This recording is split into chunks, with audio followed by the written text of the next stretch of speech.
धारा 370 की समाप्ति को आज 5 साल पूरे हो गए हैं। ज्यादा बातचीत के लिए मेरे साथ हैं अमित रैना जी, रूट्स इन कश्मीर के प्रवक्ता हैं।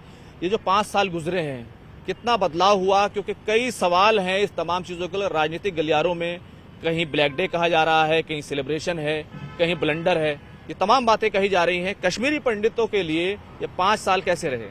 देखिए, हाथ कंगन को आरसी क्या, कश्मीरी पंडित ही क्या, पूरे जम्मू कश्मीर के लिए 5 साल कैसे रहे? अगर हम 5 साल में देखें तो जो वंचित समाज था जम्मू कश्मीर का, उनको हक मिला। जो वाल्मीकि समाज था उनको हक मिला। जो महिलाएं थी उनको हक मिला।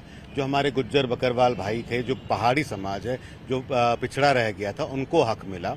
इसके अलावा जो पाकिस्तान अधिकृत जम्मू कश्मीर से, मकबूजा कश्मीर से जितने भी लोग आए थे, उनकी पॉलिटिकल रिप्रेजेंटेशन नहीं थी, उनको एक नॉमिनेशन के द्वारा हक मिला।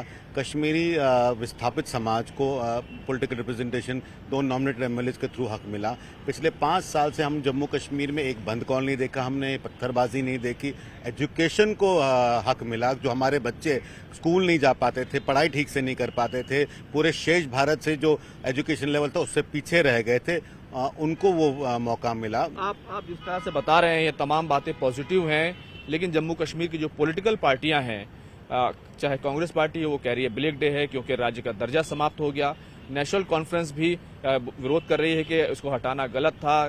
धारा 370 ये देश के खिलाफ नहीं थी। इस तरह की तमाम बातें वो कर रहे हैं। देखिए, अगर आप नेशनल कॉन्फ्रेंस का इतिहास देखें तो 1947 के बाद नेशनल कॉन्फ्रेंस ने कुछ ही राग आलापे हैं, और वो राग थे या तो सेल्फ रूल के थे, या ऑटोनॉमी के थे, या प्लेबिसाइट के थे, या होम रूल के थे।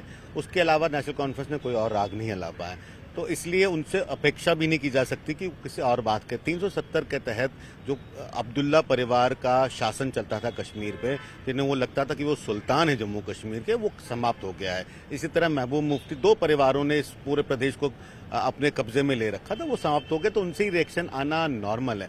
मगर मैं इसमें पॉजिटिव देखिए क्या देखता हूँ। पॉजिटिव ये है कि जब जो 2024 के पार्लियामेंट्री इलेक्शन हुए, इतनी बड़ी संख्या में 30-35 साल के बाद लोगों ने पार्टिसिपेट किया। और उससे बढ़कर जो मैं देखता हूं कि नंबर ऑफ कैंडिडेट्स जो बढ़ चढ़ कर आए, 20, 25, 28, ये आपको कहीं ना कहीं दर्शाता है कि लोग अब उस राजनीति से बाहर निकलना चाहते हैं। क्योंकि वो कहते हैं कि अगर आप मेरी बात नहीं करेंगे, मेरी एस्पिरेशंस की बात नहीं करेंगे, मेरे डेवलपमेंट की बात नहीं करेंगे, मेरे एजुकेशन की बात नहीं करेंगे, मेरे हॉस्पिटल की बात नहीं करेंगे, तो मैं खुद प्रयास करूंगा कि मैं इस जम्मू कश्मीर को बदलूं। हो सकता है मैं आज ना जीतूं, मगर मैं ये प्रयास करूंगा। और ये नंबर ऑफ कैंडिडेट जो इस बार आए वो दर्शाता है। तो ये पॉजिटिव बदलाव है। आपके जो कश्मीरी पंडित हैं, जो विस्थापित हैं, उनको पॉलिटिकल रिप्रेजेंटेशन की बात की गई थी, लेकिन जब तक विधानसभा चुनाव नहीं होते, और ये बड़ा सवाल उठा रही हैं वहाँ की पॉलिटिकल पार्टियां कि विधानसभा चुनाव लंबे समय से नहीं हुए हैं, हो सकता है कुछ दिनों में हो जाए, लेकिन फिलहाल नहीं हुए हैं, तो ऐसे पॉलिटिकल रिप्रेजेंटेशन कहाँ है? देखिए, अब सरकार ने, और सुप्रीम कोर्ट का भी आदेश है, सरकार ने भी मंशा दिखा दी है। कल शायद इलेक्शन कमिश्नर भी जा रहे हैं देखने के लिए कि इलेक्शन की तैयारी कैसी चल रही है। तो अब एक बात तो साफ है कि इलेक्शन जल्दी ही होने वाले हैं, सितंबर 30 से पहले हो जाएंगे। बिल्कुल पॉलिटिकल रिप्रेजेंटेशन बड़ी आवश्यक है किसी भी स्टेट के लिए, और मैं हमेशा कहा है कि एक डेमोक्रेसी में इलेक्शन बड़ी ज़रूरत है, और मुझे लगता है कि अब वो हो रहा है। वो कहीं ना कहीं सरकार की, मैं कहूँगा कि कहीं ना कहीं कमजोरी थी इलेक्शन इतनी देर से कराना, पर अगर अब वो उसको सुधार ला रहे हैं तो एक वेलकम स्टेप है। बहुत बहुत शुक्रिया बातचीत करने के लिए।